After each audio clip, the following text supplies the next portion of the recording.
Hey guys, I just got done watching the 8th episode of Paramount and Plus's new Halo series. This is actually the penultimate episode, so this kind of sets up the finale in a way. And obviously next week is the final episode, so let's hope it's a good one.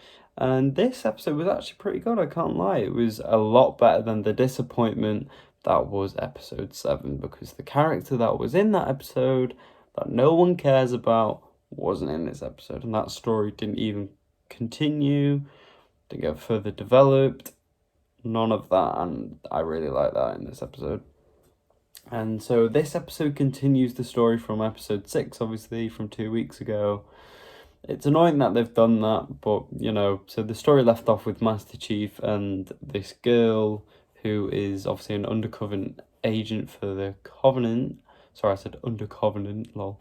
But, yeah, so their relationship sort of, like, rising high, but he's changed her, and she doesn't really want to kill humans anymore because he's shown them sort of, like, it's trying to show that race, like, that obviously we're not all assholes.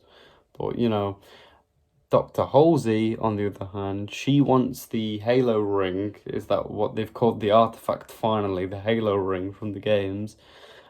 She wants it to herself, basically, and we don't really know what she's going to do with it, because obviously here on this channel we knew Halsey was up to something. I guessed that a few episodes ago, and I was right, because she wanted these two other Spartans that we've seen in previous episodes to hunt Master Chief down and kidnap him. There was a great fight where they sort of they just, like, pin him down because he doesn't have his armor on. And another complaint, man, in the final episode, please have your armor on, for God's sake.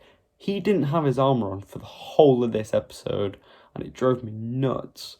But, apart from that, this scene was actually really cool, because as he was shooting the other Spartans, obviously they have their overshield from the games. They've brought that in, which I think is pretty cool. But obviously, if one of them shot Master Chief in the head, he may be like a super soldier, like the Winter Soldier or Captain America, but one shot to the head, anyone would die if you're just a human. So I'm glad, obviously, they didn't go down that way.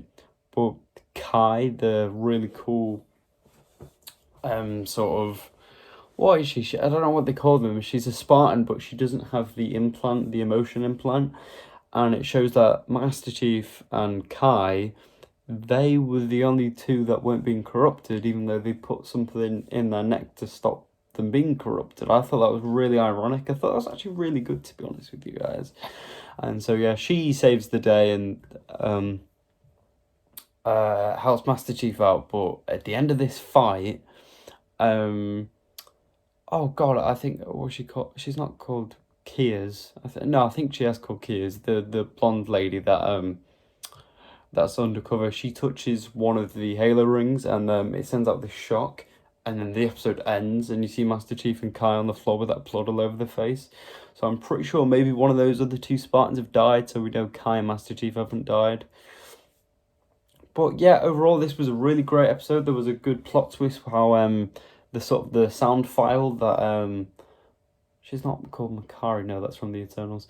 I'm not too sure what her character's called, but one of the nurses that's working on this sound file, she's like dissecting it, and we find out that this is actually Kia's voice, and she's the one that obviously we saw massacre that whole ship. And I don't know where her powers have gone, because I'm pretty sure that was the Flood, like my favourite Halo villain. They show for one episode and then they just bugger off. Whatever. Maybe we get to see them in the finale. That would be really cool. Master Chief will have to kill her. But when Master Chief finds out that it was her on that ship that killed that whole crew, I think that'll be really cool. So I bet that's going to happen next week. And yeah, that's pretty much everything for this week's episode of Halo, guys. It was a very big, it was a large step up, let's say, step in the right direction. But yeah, this episode was decent, guys. I'd probably give this episode maybe like a 7.5. I probably wouldn't give it an 8. I'd probably give it a 7.5. The fight at the end was actually really good. But what did you guys think of the most recent episode of Halo? Episode 8 this was, and obviously episode 9 is the finale next week. So don't forget to come back and see my thoughts on the overall series, because there's been positives and negatives, guys. So let me know down below, and I'll see you guys in the next one. Goodbye.